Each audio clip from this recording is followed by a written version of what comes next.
Hi everyone, and welcome back to the course. In this video, we're going to talk about paragraph tags, paragraph elements, as well as void elements. Are we going to be handling 2 in 1? Okay. I like us to take it bit by bit. So we are just going to handle paragraph elements in HTML. Okay.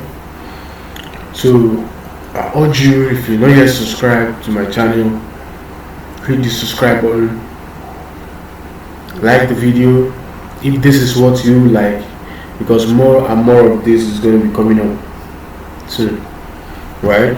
If you aim to be a web developer. In the previous video, we have talked about HTML rules. I gave an assignment, and I am yet to receive an input from that assignment.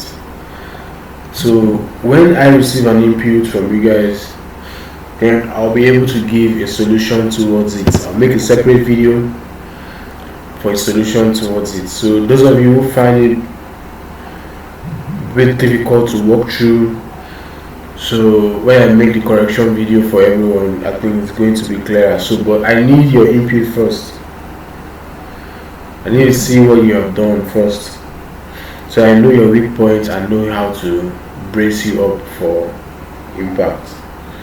Alright, the impact is your learning. So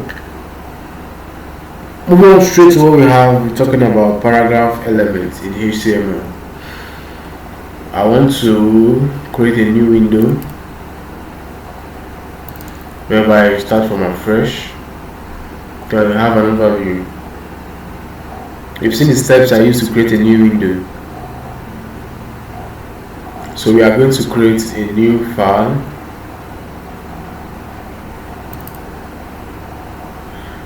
New file. Let's call this file index.html. Index.html. You hit the enter button. Create new file.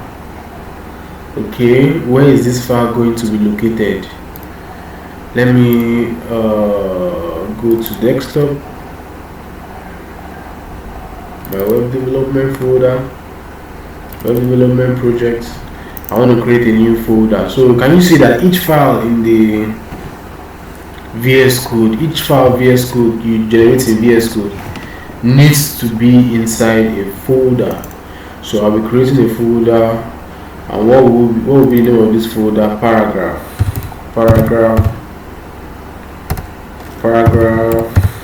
elements. So I'll be providing this folder in the description of the video. Okay, so if you want to have access to it, you can have access to it and open it in your VS Code, so you can see the lines of code. Index.html is the file. Okay, the file has been created already. So as I said earlier, I want to look at paragraph tags. And in this paragraph tags, before we look at it, I'll give you a brief overview of what it's all about.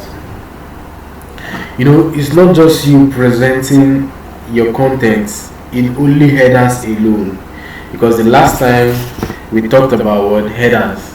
So it's not just you presenting your content in only headers alone. There are some contents that will be in form of paragraph on your web page.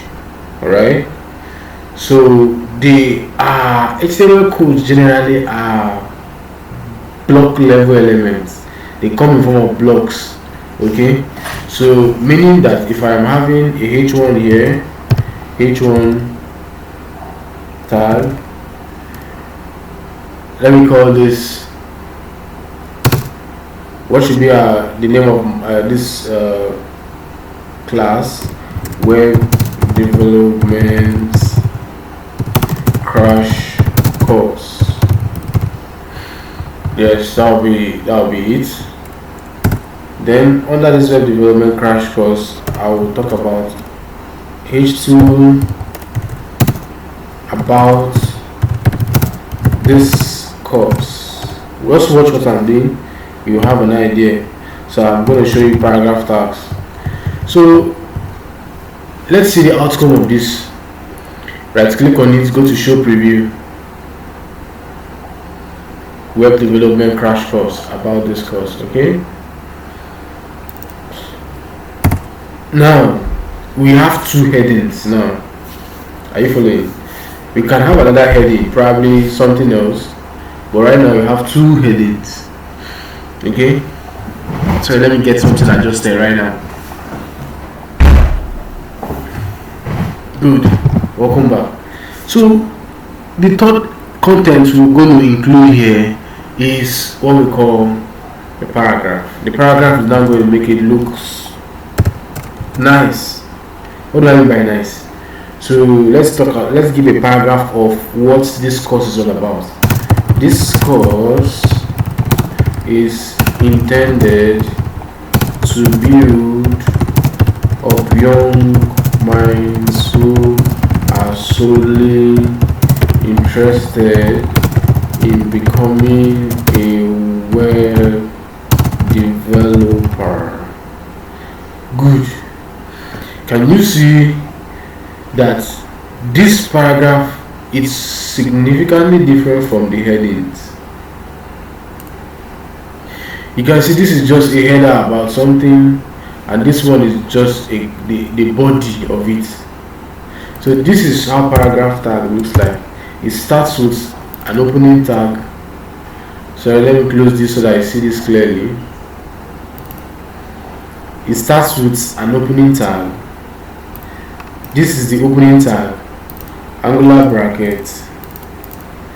What's wrong with my mouse, bro? Yeah, this is the angular bracket tag. You start with P, angular bracket open P, and angular bracket close.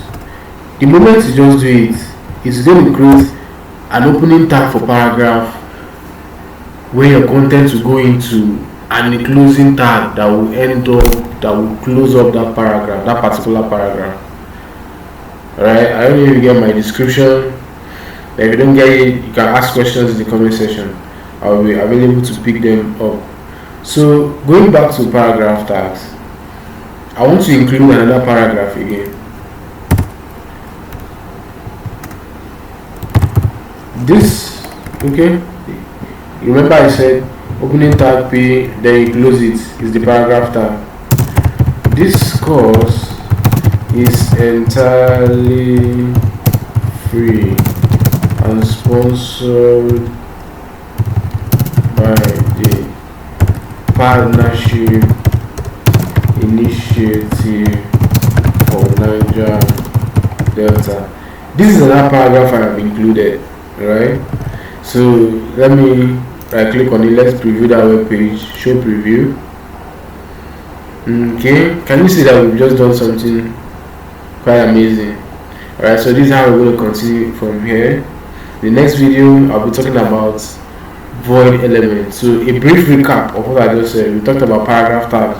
Paragraph tags are those essential tags that are quite different from heading, that gives more explanation to what the heading is talking about. So that is what we call paragraph tags. So if you check most websites, they have the heading part and they have a paragraph part. So if you have any questions, you got any questions in the comment section, include them for me, I'll answer them. So if you're yet to follow and subscribe, kindly hit the subscribe button. So I'll be dropping, should I give a classwork? Yeah, I'll be dropping a classwork for you as a file, and as well I'll be dropping this this web file as well with a classwork for you. So the classwork is just meant to organize a particular content. You should know the one that is going to look like the heading. You should know the one that is going to look like. You should know the one that will look. Yeah, you definitely make use of H1 tag, H2 tag, and also you should know when to include the paragraph tag. So I'll be anticipating your questions if there are any. A brief recap again.